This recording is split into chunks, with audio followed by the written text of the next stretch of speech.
Welcome to Commas. Commas is all things tech. Culture and technology coming together. Life hacks. The practicality right now and the inefficiency of the internet of buying and selling stuff is extraordinary. Entrepreneurship advice. I think the first thing is you got to understand your business inside out. Love and tech. We've almost reduced dating to kind of this very momentary snap of a person. It's going to be a fire show. I have yet to see something these days that's truly differentiated. New advice and new inspiration every show. This really is about the next generation of creatives going faster, further than we did. And now, Sequoia Blodgett. Now let's start stacking them commas.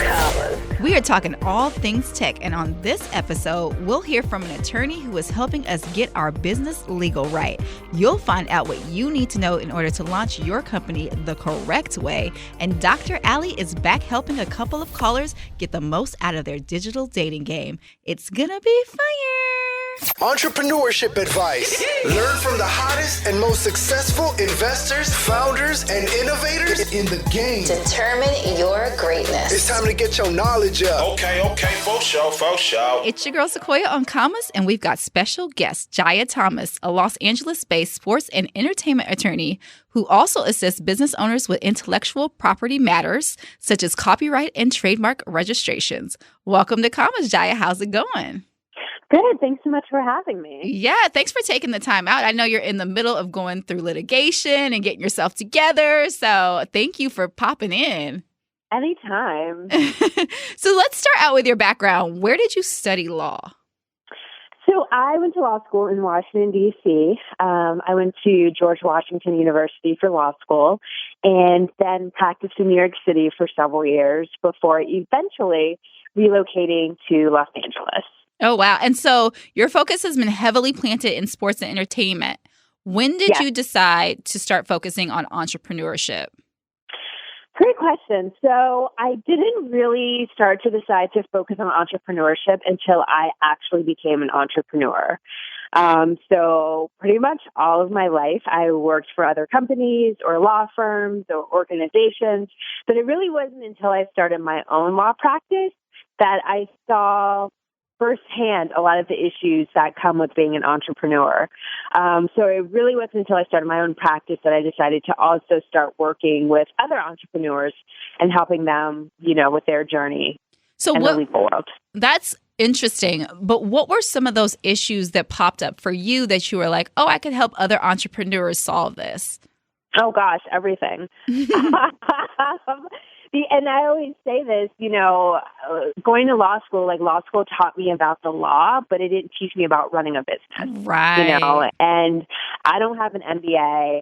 I never took any business classes in undergrad or law school. So for me, it was really I literally started from scratch in terms of how to run a business. And I really think more schools, even high school, should have classes like this because there's just so many things that go into running a business that when you're just kind of winging it, it can become very problematic. So for me, honestly, you name it. I had issues with almost everything. In terms of incorporating, in terms of marketing my practice, literally every aspect that comes with running a business, I ran into. And I guess probably for me, the biggest thing is as a lawyer, I'm good with words. I'm not really great with numbers. So when it came to anything pertaining math or taxes or accounting or numbers, that is not in my wheelhouse. And so I know that was a big issue for me as well when I started my practice. So just honestly, you name it, I was running into those issues, honestly. I feel that. When you say incorporating, when should an entrepreneur incorporate, or should they be thinking about incorporating? Or should they be thinking about an LLC? How should they be going about that process? Yeah, great question. So as an entrepreneur, you should definitely be thinking about incorporating as early as possible. But you should also think about the fees associated with incorporating and whether or not whatever it is you're doing actually requires you to be incorporated. So there are some businesses that are honestly fine operating as a DBA or as a sole proprietorship. If you're just working by yourself, if you have the type of business where maybe you're not coming in contact with a lot of people or the likelihood of liability issues arising is very small. In those situations, it may be fine to just operate as a DBA or sole proprietorship. Whereas on the flip side, if you're running a business where there's a stronger likelihood of legal liability issues possibly arising, or if you're working with third parties or taking money from investors and things like that, then, I would definitely recommend incorporating as quickly as possible. And there are a whole slew of different type of legal structures you can use to incorporate. Obviously, the LLC is probably most common, but also corporations, S corps, and also there are different varieties within LLCs, such as series LLCs or L3Cs, which are low profit corporations. So there are a lot of different varieties with regards to the type of entity structures you can use, but if you are the type of company where you're going to be working with other people, taking money from other people, or there's less strong probability of you running into liability issues, incorporate as quickly as possible. But also definitely keep in mind the fees, because a lot of entrepreneurs jump into incorporating, and then when those fees come, when those tax bills come, unfortunately they're unable to pay them, and they run into issues. Trigger. So, story time, like the YouTubers. Okay, here we go. So, when I first had my company, 7 a.m., we incorporated, obviously, because we were venture backed, so we had to incorporate, right? So, with that investment, we basically had an accountant who came on board. Basically, my investor kind of helped facilitate the beginning process. So we had an accountant come on board to do all of the taxes. So we were good. So we definitely paid that $800 fee. And then the next year came, and then the next year came, and the $800 fee kept stacking up, and it didn't get paid. And so the next year came, and eventually I looked at my bank account, and they had garnished all of the funds out of the account. So you are 100% correct when it comes to incorporating and the time that you incorporate. Do not incorporate until you actually have customers, have found product market fit, are in the market and generating revenue, because you are paying whether you are making money or not, like she said. So yes, I totally agree with that.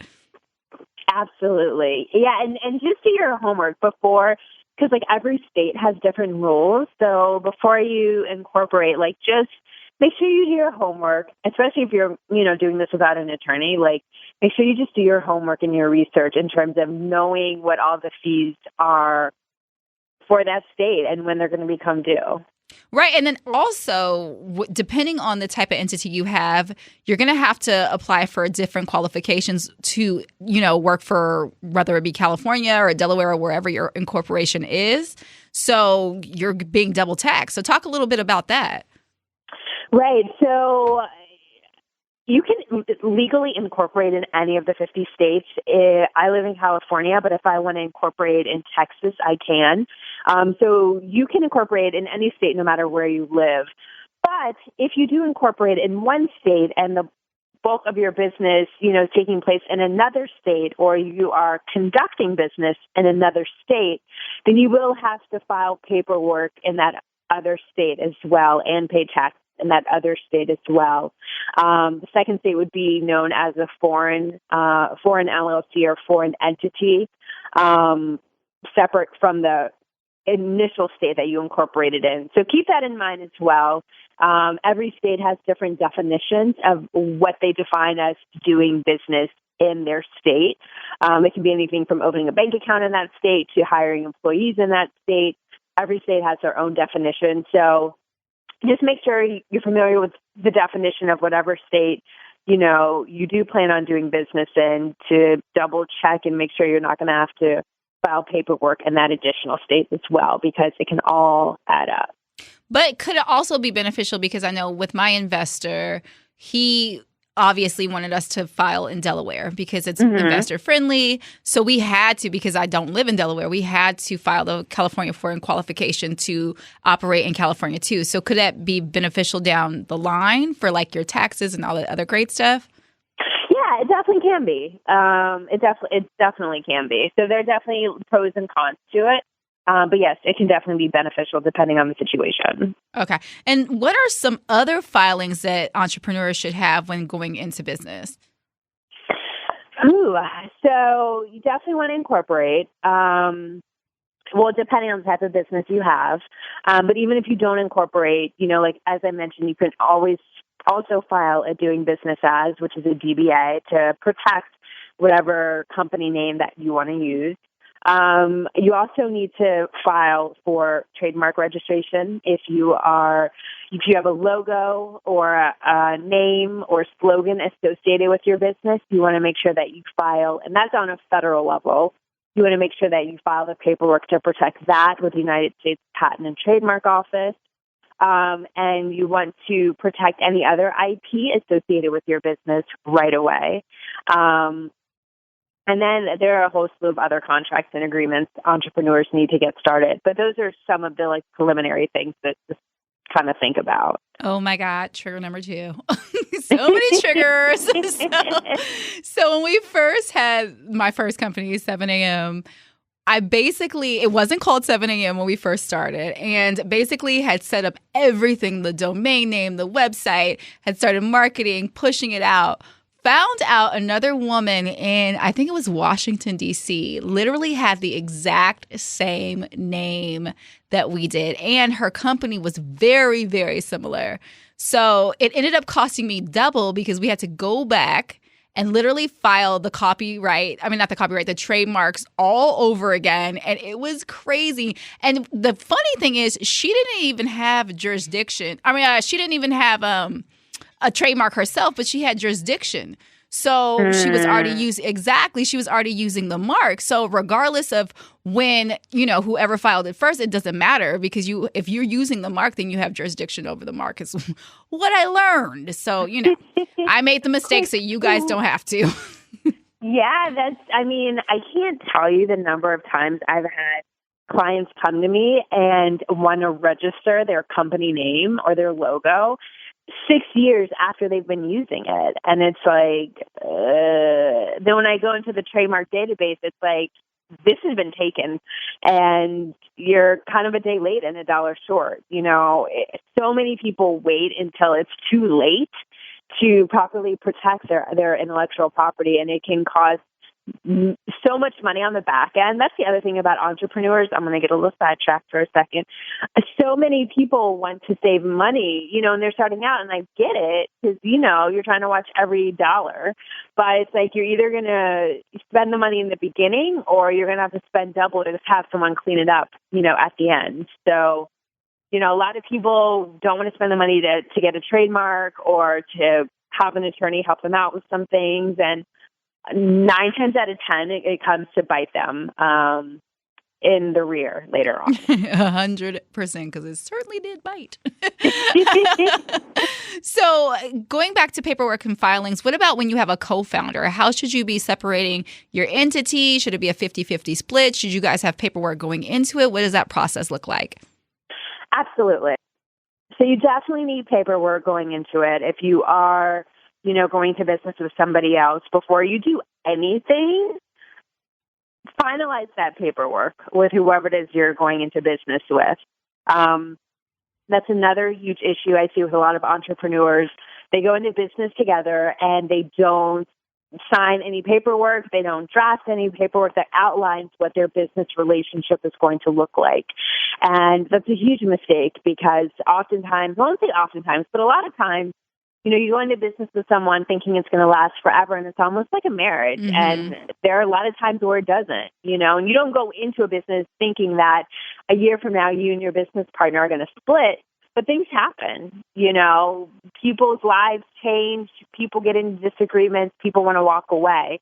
And you need to have that paperwork in place to plan for worst case scenarios should you and your business partners decide to part ways. And that paperwork should really outline how the business is going to be run, but also all of the worst case scenarios. And also make sure you sign it. I've had some clients come to me when they drafted paperwork with their business partners without a lawyer, and now they want to separate. Then they come to me to clean it up, but it's like they didn't even sign the paperwork. So it's like, I can't do anything with this.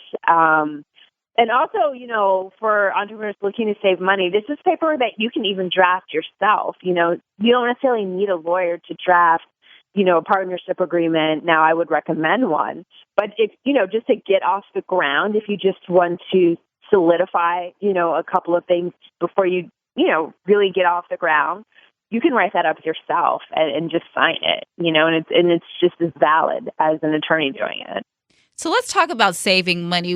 I mean, when you're an entrepreneur and you're just starting out, you're normally bootstrapping. You don't have a ton of money to put out there, right? So like you're saying, you can draft it up yourself and have an attorney look over it after the fact. What are some other ways that entrepreneurs can be saving money when they're bootstrapping if they haven't raised funds yet? So there are a lot of great resources out there. One resource that I always tell folks about is law schools have great legal clinics. So not almost every single law school have legal clinics, and some have entrepreneurship or small business legal clinics where entrepreneurs can come in these legal clinics, and there are law students and law professors that will help you with any legal issue you have for free. So, whatever city you're in, look at the law schools in that city and see what kind of clinics they have for people who live in that city. And a lot of them do have, opportunities and resources available to business owners and entrepreneurs. So that's one thing. Also, as you just mentioned, if you're looking to save costs, save money, you can start trying to work on some things yourself and then just have an attorney come in on the back end to clean things up. Also, you can always ask an attorney. In the past, most attorneys have always worked under hourly fees where they just charge anywhere from $200 to $2,000, $5,000, $10,000 per hour. Yeesh. Right. So most attorneys in the past have always relied on an hourly fee structure, but now a lot of attorneys are offering a lot more flexibility with regards to their fee structure. So some attorneys offer a flat fee now where you just pay a one-time flat fee to cover services. Some attorneys offer, a monthly fee. Some even offer the barter system. I do have some clients that I do legal work for that don't pay me in cash, but pay me in their services. One of my clients, she owns her own salon, and I do her legal work for the salon, and in return, she does my hair for free. I love it. So, there are different ways to just be creative with it. So, those are just some of the ones that pop into my head. But yeah, there are definitely ways to be creative with it. I love that. And so with that being said, you have a company that you just recently launched, Diverse Representation. Tell us a little bit about that company and what your plans are with it.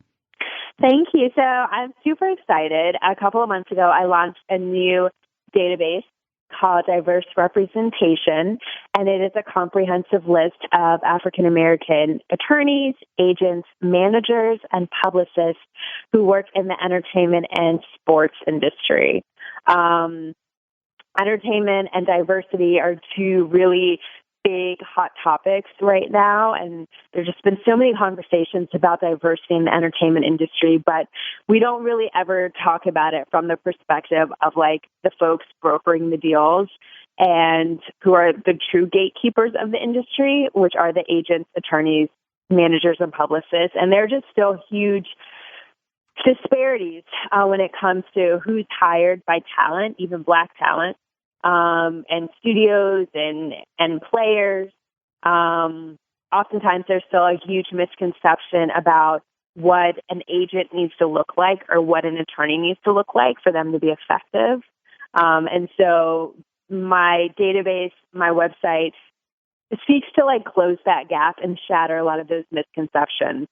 Before I launched it, I used to ask a lot of Black actors, Black actresses, they would have entire teams where they would have one Black person on their team. Their agent would be white, their attorney would be white, their manager would be white, their publicist would be white. And I started to ask folks, why don't you have at least one Black person on your team? And sometimes they would say, well, I just don't know of any. I don't know any Black publicists. I don't know any Black, agents. And so this website that I have right now, that can no longer be an excuse. That is the Silicon Valley excuse for not hiring black talent. They're like, we don't know any engineers. What are you talking about? Like, I don't buy it, but if I'm gonna play along with it, okay, sure, whatever. But no, but like with this website now, you just can't. You just have to come up with a new excuse because it's a free listing of a ton of black folks you can hire. So it's like, I wanted to put it out there. No one can use it as an excuse anymore. And I just want to see, more of the money that black folks generate in the sports and entertainment industry being circulated within our own communities. So that's great. Now, is this something that entrepreneurs can use as well, or? Absolutely. So entrepreneurs can definitely use it. And actually, next year in 2019, I'm going to be expanding this site. So right now, the focus is primarily like folks who work in sports and entertainment. But 2019, going to be expanding it into other sectors. So, folks who work in other sectors, if they're looking for people of color to rep them, they'll have resources available through diverse representation. So a ton of new additions coming in 2019. And yeah, I can't fully announce everything yet, but definitely stay tuned. There'll be a ton of resources for entrepreneurs. We are excited about it. Well, thank you so much for joining us. If someone's interested in finding out more about diverse representation or your other work, where can they go? So if you want to find out about diverse representation, you go to www.diverserepresentation.com. If you're interested in finding out more about me, you can go to my website, Jaia Thomas, JAIATHOMAS.com. And you can follow me on all social media platforms at Jaia Thomas. Oh my goodness. So many gems were dropped, and she took me back down memory lane. If you guys happen to miss that, go ahead and hit her up at JaiaThomas.com, or you can hit her up on her social at Jaia Thomas. Okay, so now we're going to change it up just a little bit. I'm going to take you guys into something that's very personal to me. It's going to get a little serious. Not that that wasn't a serious conversation, but this one is going to turn the tables a little bit. But it's super important for you all to know as entrepreneurs. I'm going to take you guys back to my first company that I started in 2014. 7 a.m., which is actually what it wasn't called at the time. We had a copyright issue and had to change the name. But the problem that we were addressing was I literally woke up one morning and I remember going to the restroom and scrolling through my Facebook feed and coming across this TMZ headline. And it literally said a close friend of mine had committed suicide. And I had no clue. Like, I had no idea this girl was suffering in silence. I had taken her to producers. I had been with her. I had gotten her booked on shoots. I had done photo shoots for her. I literally was like a manager to her, trying to help her with her career as much as I could possibly do that. And she had gotten really far. Like, she, for the outsider looking in, looked pretty successful. And I had no clue that this girl was suffering in silence. So I said, there has to be a platform out there that basically, if you have something going on, that you could just talk to somebody, even if it's not, you know, a close relative, because sometimes people are afraid of judgment. So who can you talk to where there's not a bias? Who can you talk to where they're not judging you? And I decided I'm going to create something because I couldn't figure out for the life of me why I missed this whole thing. And of course, there's different types of depression. There's extreme types that's clinical, but maybe there was something that I could create where if you're starting to go and feel a certain way before you hit extreme depression, not necessarily the clinical side, but before you get into that space, who could you talk to, right? So I started to delve into creating this company, and basically it was a platform platform for experts who they would be online and you could just tap into them whenever you felt the need. And so that was one problem that I wanted to solve very passionately because that hit home for me so hard. And additionally, I was going through so many relationship issues like around that time, and I just could not figure out what was wrong. And I was like, listen, there are apps that will get you in relationships. You can swipe and match, but where are the apps that are keeping you in relationships? Like, where is the guidance for that part, right? That part. And so basically I created a company based around, I was toying with the idea of both sides, like creating a company based around relationship experts where you could tap into talking to somebody specifically and actually, expressing what you need to express and getting that advice. And then obviously going back to the mental health aspect of it, talking to somebody and getting advice on that side as well. So those are two major problems in the market that I felt like I could solve or at least try to address. I mean, with the mental health, there was 7 Cups of Tea, there was other therapy platforms, but I wanted to know how I could do it better and why she wasn't able to express herself. And I also saw a lot of statistics that said, a lot of the times when people get to that point, it's because they just feel alone, right? So that was a big thing for me. So ultimately, I ended up creating 7 a.m., which was a platform that addressed mental health, wellness, mindfulness, meditation, relationships. It was like an all access spot for your self-help, right? And so, again, going back to you guys as business owners, as entrepreneurs, always start with that problem first. Try to figure out what you can solve in the market that is missing and how you can do it better. There's never going to be a situation where there's nobody doing it, because if that's the case, then, come on, the earth has been around way too long. There's no new ideas, right? So try to figure out how you can address the problem that you're solving and how do you do that better. All right. Yo. Love, life, and tech. With Sequoia Blodgett. Just part of our culture. Because balance is real between the swipe culture, mental health, personal growth, career, and just about everything in between. Just keeping it real. It's a lifestyle. Incredible vibes, incredible people. Love, Life, and tech. Last week we had Dr. Ali in the studio and we got such a great response that we decided to bring her back and take some calls. Just to remind you, Dr. Allison Hicks is a mental health expert and brand curator who helps clients build clarity in their life and brands. Welcome back. Hey, I'm so glad to be back. I love coming on this show. Yay! Okay, so now, Dr. Ali, we let our listeners talk about pretty much whatever, as long as it falls under love, life, and tech. Mm-hmm. So be prepared for whatever. I don't know what these questions are about to be. Just let you know. All right, cool. Caller, you're in the air. What's your name and where are you calling from? Hey, everyone. So my government is Joy Weathers, but in the city of Wynn, Chicago, Illinois, I'm a blogger, and I go by Joy Has Questions. So I have one right now. Beautiful. What's your question for Dr. Ali? Yes. Why is social media a death trap for relationships? Death trap. Me, I have tried everything. I've been singed by Tinder. I have swiped completely left on Soul Swipe. I have bumbled myself into oblivion. I just at this point am kind of over it. So do you think that with millennial generations, basically, is this something that is worth my time, or should I just try and be more old school and meet people in person? Well, first I want to say, I'm so sorry. You sound exhausted, you sound burnt out, and you sound absolutely over it. Am I correct? You would be definitely correct. I think I'm a pretty level-headed young woman. I'm definitely ambitious and successful, but let's be real.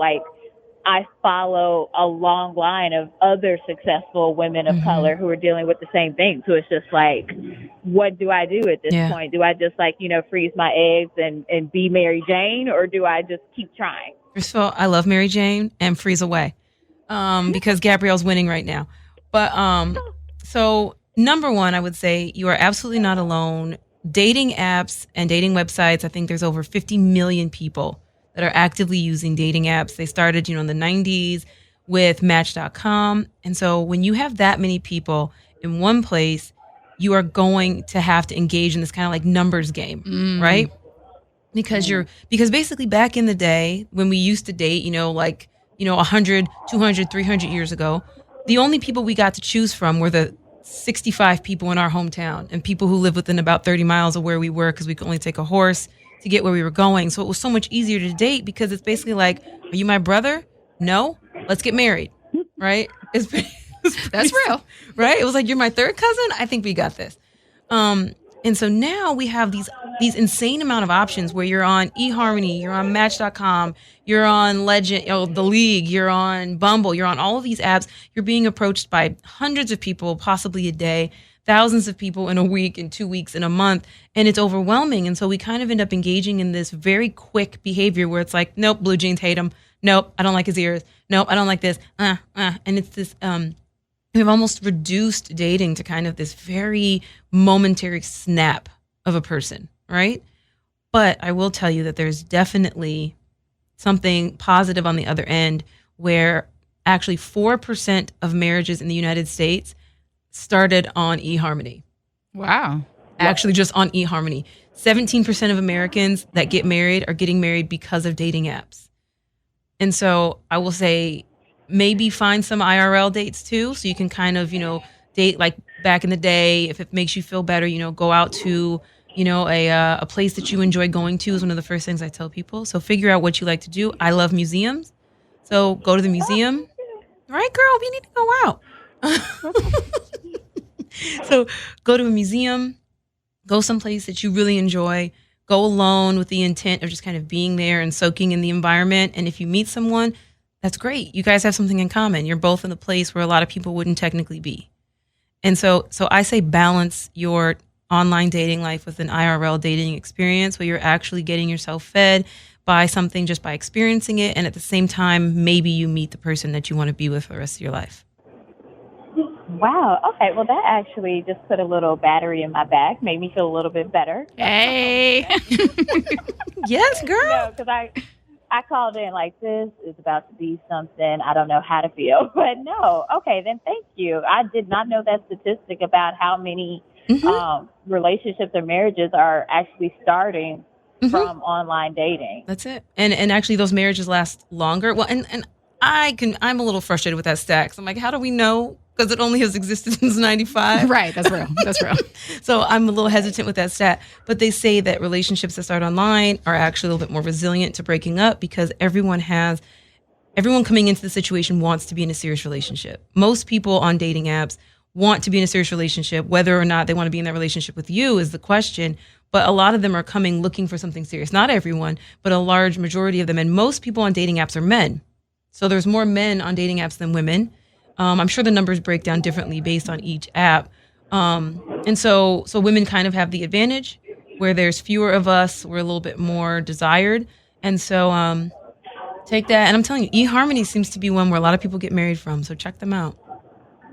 I will definitely look into that. That actually, I mean, I am getting older and it's not something that I think about like, my clock. It's not that. It's just a matter of, I'm not, 20 anymore. I'm not trying to sit up here and chew gum with you and look cute, right? More than matching Jordan.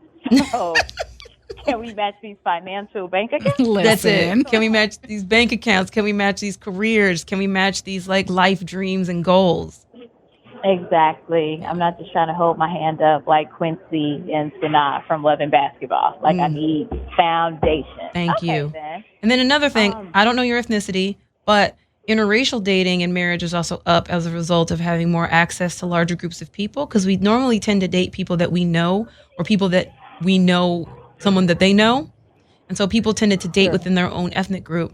But now, thanks to social media, we can date in any group we want because you can meet a guy from Qatar, you can meet a guy from Nigeria, a guy from, South America. And so be open to dating anybody that you align with, no matter what. Stay open, stay honest, stay all that. Possibilities are endless. Love it. All righty. So I am very blessed and happy to say that after 2 years, I have been growing my brand, Joy Has Questions. It's a social commentary that's based in celebrating Blackness, helping people find their unique voice, speaking their truth.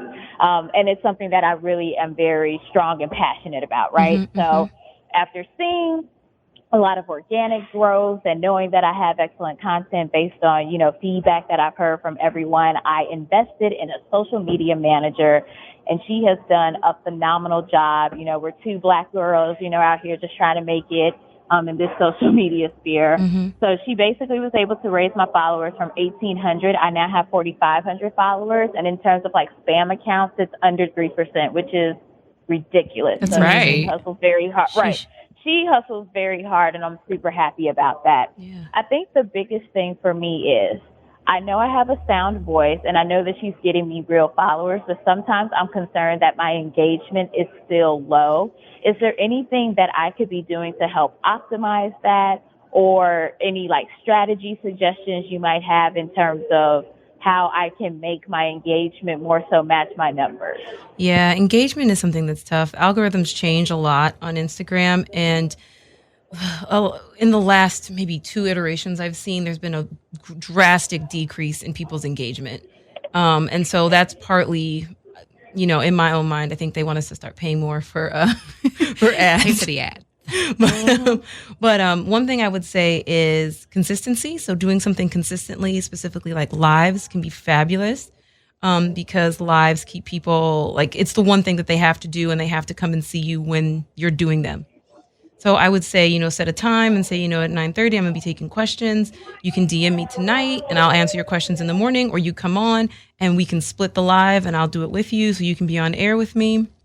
And so people can see you, I can see you, whatever. And make sure you do it. If you do it every Tuesday at 9 a.m., do it every Tuesday at 9 a.m. and announce it the day before, 2 days before, get people really excited about it. So that's, I think, one of the first things I would do is do something consistently, and lives are really, really good with that. Another thing to get your engagement up, I would, because I'm sure she's doing a lot of liking for you and a lot of posting.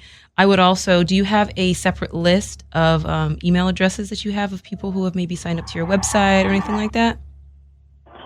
In terms of like keeping that for like my Survey Monkey, yes, I'm starting to aggregate that as well. Okay, perfect. I would also reach out to them regularly and make sure that your campaigns are tied into your social media.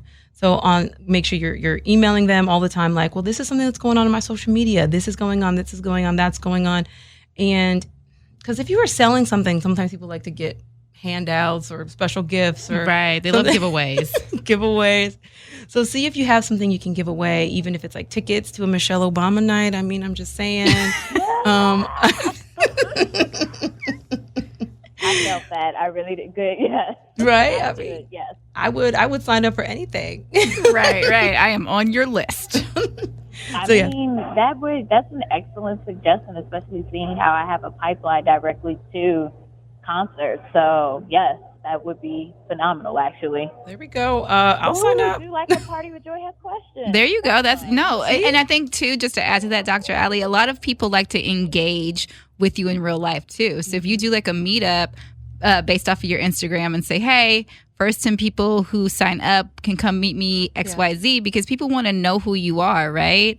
And I think I was at Instagram, actually, their headquarters last week, and one of the things that they said to us was basically, when you're engage like you're engaging in real life. Like if you just post something in real life and you just wait for somebody to say something back to you, is that real life? Like, you know what I mean? Ask them a question, like actually engage with them. So I would definitely add to that. Yeah. I like that. Come on with this black girl magic. You all better get me together. Yes, I like her. Well, girl, we know you're out and about, and we don't want to hold you up, but thank you so much for calling into Commas. Thank you for having me on this show. Like, I love the platform. Definitely have been a fan and supporter for the longest. Now I have Dr. Ali to add to that as well, with your fly fabulous self. So thank you, ladies, for having me on also. Thank you. All right, so let's take our next caller. Caller, you're on the air. What's your name and where are you calling from? Hi, my name is Terica, and I'm calling from Nashville, Tennessee. Beautiful. Yes, Nashville. Hey, and what question do you have for Dr. Ali? So I've been using online dating for a couple of years now, and I'm really curious to know, how can I transition from the friend mode to actually relationship? Oh, that's a complicated. Yeah. Tell me a story about a situation where that happened to you. Let me understand this a little bit more. Okay, so we have our conversations, we exchange numbers, we go out on a couple of dates, and then the chemistry kind of fizzles out, and then we just become friends. It never goes anywhere else. I know sometimes it's me because my work I allow my work to get in the way. And then I've been told sometimes that I don't really come off as very interested. So I'm trying to see how can I keep, because I am interested. It's just that they don't feel that you're interested, and you don't really know what it is you're doing that's giving them the impression that you really don't want to be with them, because you do. Yes. Okay. So there's a number of things. One of the first things I think I would look into would be getting somebody, one of your girls, to watch you interacting with people, right? So they can give you some tips on your body language. Because a lot of times, so 70% of the impression that we give to a person is nonverbal. And so you might be doing something inadvertently, crossing your arms, leaning far away, making a facial expression that you don't realize you're making, that's giving someone the impression that you're not super into it.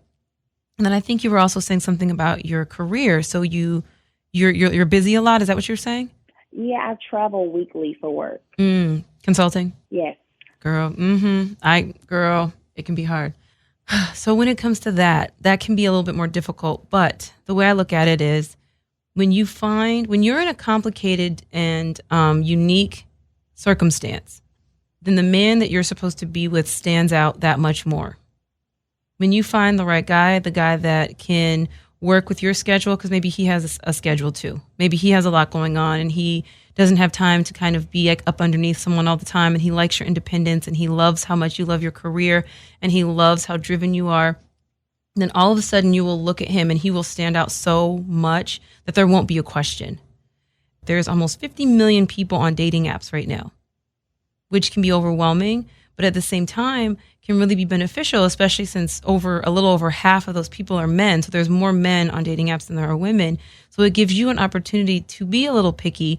And so instead of thinking that I'm being friend zoned by these guys, it's that they're the wrong guys. And there's 40 million more for you to, or maybe not 40 million, but there's like 20 million more for you to tap into. And even though that can be frustrating and it doesn't feel good to feel like you want something that you're not getting, but relationships are different than careers in the perspective of when we're driven businesswomen, we know how to control our career, right? There are certain things we can do to be more effective. There are certain things we can do to be more dynamic, to get more contracts, to get more deals. We can learn more, we can network more. But when it comes to relationships now, it's an entirely different type of dynamic. We don't always have the ability to just come in there and be like, this is going to change, this is going to be different. Because now there's another intimately involved person that also, and their opinion matters just as much as yours does.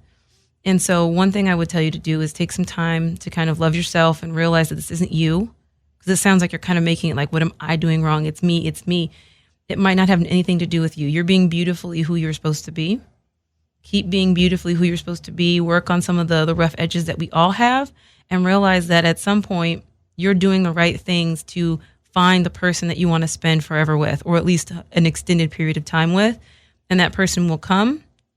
It's just about, what do you do in the interim? Are you going to be miserable and sad? Or are you going to find a way to still be happy, live your life to the fullest, and do the things that you want to do while you're kind of like creating space for this person to come? Okay. So that was another question I wanted to ask. As far as my career goes, I've in the beginning, I would tell guys like, hey, I'm not from here. This is what I do. And they would kind of disappear, or like I said, friends on me. And then once I kind of realized there was a pattern, I kind of wait a little while. I'll tell them like, hey, I'm into this field, but I don't necessarily tell them how often I travel until a little while later. And I've had some guys actually say, well, I don't want to date someone long distance, or I don't want to date someone who travels like you do. I want to come home to my woman. So it's like, how do I balance that out with, that's part of the conversation. It's part of who I am. Yeah. So I don't want to hide it, but it's also it's that thing that's kind of turning people away. Yeah. Well, it's a piece of who you are. And if it's turning them away, you don't want to necessarily hide that piece, because it's still going to exist because you love it, right? You love your career, right? I do. Yeah. And so it's something that your partner has to accept. And so in a way, it's almost a good intro statement, so that it's like a sign for you. If you tell someone, I'm a consultant, I travel 60%. that means from Thursday until Monday, I'm gone, or from Monday to Thursday, whatever, I'm not in town. How do you feel about that? And if he says he can't deal with it, then that's not your man. Yeah, it keeps you from weeding. You can weed them out faster. That's it. You're weeding them out because you're like, and it doesn't feel good because you want to be in a relationship, and obviously you're a driven and like dedicated person. But yeah, if they can't handle it, they can't handle it, because ultimately you don't want to resent him if you have to quit your job so you can be home to make him, macaroni and cheese every night. Stop. It's always macaroni and cheese in my mind. That actually happened before with a guy that I met on a dating site. Is that I relocated to be there, and after a year of being together and still being on the road, he was like, "Oh, in order for us to get married, you have to live in the house every day. Now I need you to be in the house every day." And I'm like, well, what in the world was the last year for? And so, of course, the moment I take this job locally and a $90,000 pay cut, the relationship ends. And that's it. Of course, we end the relationship, but now 2 years later, he's trying to get me back, and I'm like, I don't want to go through that again. No, and that's it. My mom always told me, you make your decisions, and a man fits into that. Right. So you do the things that are good for you, the things that work for you, especially if they're healthy, right? If you're doing things that are unhealthy, then, we want to adjust that and make sure that you're doing things that work. But if you're doing something that works for you, that brings you joy, that brings you happiness, I promise you, out of, 20 million people that you could possibly date, there is somebody in there that is comfortable with you traveling, that is comfortable with you being dynamic and being beautiful and being amazing and making a ton of money. $90,000 That's a cut, crazy girl. cut, right? Sheesh. Like that somebody is out there, and I know a lot of times there's this feeling that there isn't. There's this feeling like I just got to take what's next, whatever comes next. I got to get that, because what if nothing happens? What if I never meet anybody else after that? What if everybody else is scary, is horrible? And when you're making a decision out of fear, it tends to not be the best decision. And so you want to make sure that you're making a very clear decision, like, this is what I want. This is what I want in a man. I want someone that's trustworthy. I want someone that's courageous. I want someone that's loyal, that loves me. And I know he loves me by seeing, this, and that. And the man that is supposed to be with you will be comfortable with you making money. He will be comfortable with you necessarily not being home for him every night. He will be comfortable with you traveling. He'll be okay. He'll be okay, because you don't want to grow to hate him because he made you choose between your love of your career and your love of him. Thanks for calling in. All right, thank you. And if you would like to be included in a future discussion with our panelists, go ahead and log on to commastheseries.com under Commas Radio and fill out the form. Right about now, it's time for the life hack. It's life hacks. Life hacking, baby. Tech tips and tools for everyday needs. Tap in. Control, copy these shortcuts and simplify your life. You heard us. Oh my gosh. So I have this life hack that I've been using called Calm. So literally I set it up next to me in the bed, knowing you guys, you shouldn't have your phone in your bed, first of all. So that's a problem in itself. But secondly, because I do and I have to look at it, I'll look at it and go away, look at it, go away. And then I end up going down this rabbit hole, right? So I ended up downloading this app called Calm, which has been super helpful. So essentially what you do is you can set up a meditation, you can set up like adult bedtime stories, and they're literally like talking to you, reading it to you like you're a child, which is great because, I still feel a certain way.